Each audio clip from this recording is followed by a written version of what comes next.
Paschimbanga public service commission 2025 সালের 28শে মে অর্থাৎ আজকে একটি তালিকা প্রকাশ করেছে। এই তালিকায় ইলেকট্রনিক্স ও টেলিকমিউনিকেশন ইঞ্জিনিয়ারিং বিভাগে ওয়ার্কশপ ইনস্ট্রাক্টর অর্থাৎ ইনস্ট্রাক্টর পদে নিয়োগের জন্য 33 জন প্রার্থীর নাম সুপারিশ করেছে, যার নিয়োগ বিজ্ঞপ্তি নম্বর ছিল 2-1-2020।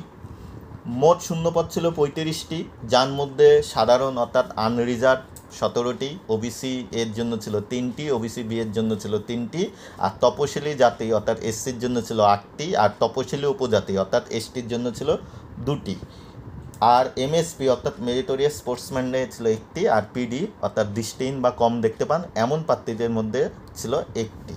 এর মধ্যে বলে রাখি, এমএসপি এবং পিডি কোটার জন্য কোনো যোগ্য প্রার্থী না থাকা এই দুটি পদ ফাঁকা রাখা হয়েছে, অর্থাৎ 35টির মধ্যে 33 জনের নাম সুপারিশ করেছে।